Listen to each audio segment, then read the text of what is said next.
today. Thank you very much.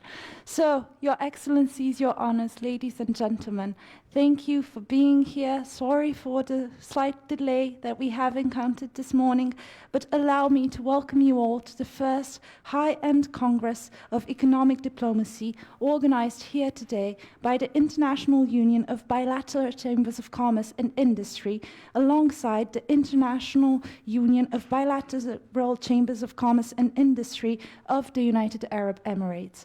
We celebrate here today the launch of the new branch of the International Union of Bilateral Chambers of Commerce and Industry, the branch here opened here in the United Arab Emirates. I hope you will allow me to call hereinafter the International Union of Bilateral Chambers of Commerce and Industry, IUBCCI. Yeah, thank you. So IUBCCI was founded in 2012, and it established a new global organization that brings together, under the same umbrella, the bilateral chambers of commerce of the world, their unions, federations, and joint business councils. Now, the stated purpose of this launch was, and here allow me to quote, to foster the development of business diplomacy concepts, to defend the interests of all bilateral chambers of commerce and industry, and to promote the understanding of different mentalities and environments of business all over the world. Now, the idea that stood at the founding of the IUBCCI was not only embraced but also welcomed by all the members that are now in the IUBCCI.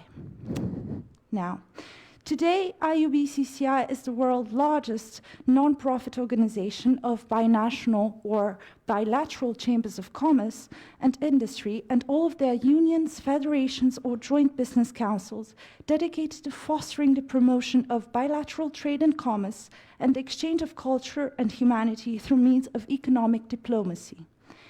The IUBCCI aims to connect closely with the diplomatic community and to facilitate collaboration between their countries and the United Arab Emirates, public and private sector leaders, to further a common economic interest and to cooperate on solutions for the global economy and security.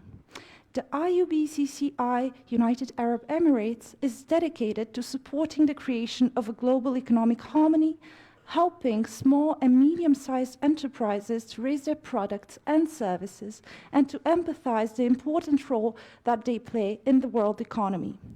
For several years now, the IUBCCI has established partnerships and programs with diplomatic corps from different countries, as well as other NGOs that range from global economic diplomacy forums to timely discussions on international trade agreements, advancing economic stability through religious freedom and human rights, and other actual pressing issues across the globe.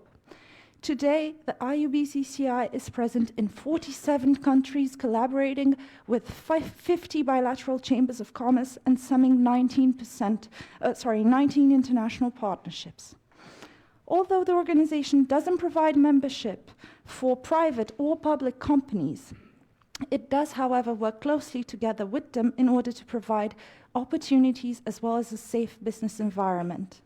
The goal of our Congress here today is to establish dialogue between countries all over the world, and that is why the world itself is here present today.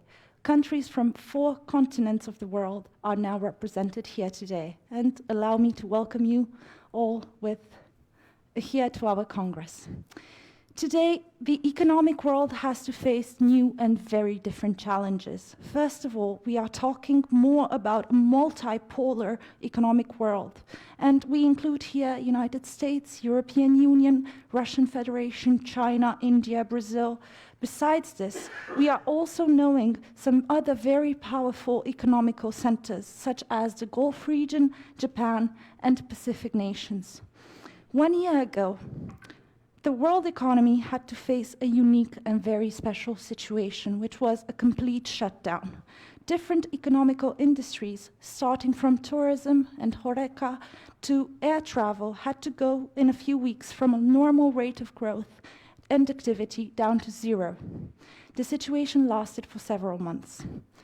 Governments all over the world had to take enormous debts, trying to support technical unemployment and companies that had to shut down production units, that had to shut down offices and logistic facilities. Schools and universities were forced into a direct digital economy. And thus, even more developed countries had a problem keeping up with the high standards of the education that they were used to. Right now, with very few exceptions, the economic growth is back in place almost everywhere within the world. In my country, which is Romania, we have announced in the second quarter of the highest economic growth within the European Union, which was a growth of 13.6%. However, one must also see that this economic growth has also come with different faces. One of these faces is the increased inflation, which raises right now in Romania at more than 7%.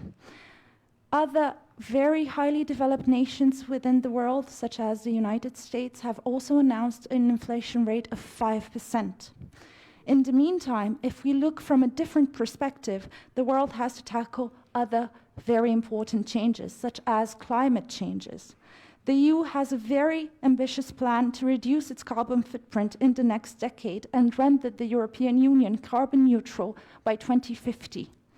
This has made several changes within how we understand the world today.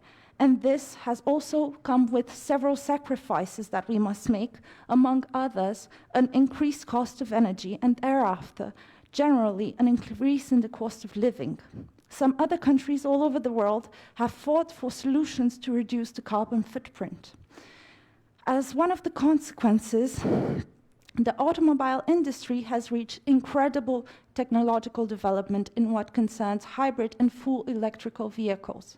Practically, in a few years, the production of engines using carbon fuels or oil will stop on behalf of full electric or hydrogen cars. That means that a lot of industries that have high turnovers issued from the exploitation of some natural resources will have to shift to other more renewable resources like wind, solar, sea, or power plants. What will undoubtedly create enormous new opportunities is this new change that will come alongside the renewable energy, like it did in the IT sector, which completely changed our world. Artificial intelligence, or IA, is expected to give a new boost to human civilization. However, this new opportunity comes with a different way of life for all of us, incredible prosperity, as well as new threats to mankind that we must adapt to. If we look again in other areas, we might see that there is a new race in order to reconquer space. This race has already started. We have the US, we have Russia, we have China that have the ambition to have their own moon bases in the next decade. The examples that the world must tackle on right now are countless, and I can list a lot more.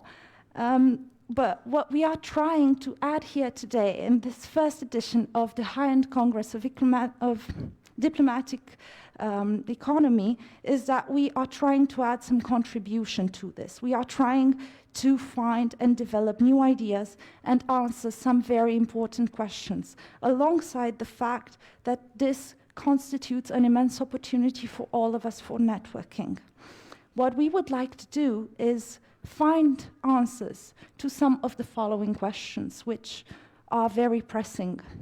Are we in the process of changing the economic world order today? What will be the configuration of such a new world order? And what will its fundamental values be? What will be the balance between the new economic world order and the economic security? What will be the face of this new world order? And what will be the economic perspective of it? And finally, which will be the paradigm of this new economic world? Your Excellencies, Your Honors, ladies and gentlemen, thank you for your time. We are officially opening this session, that is this very important World Economic Forum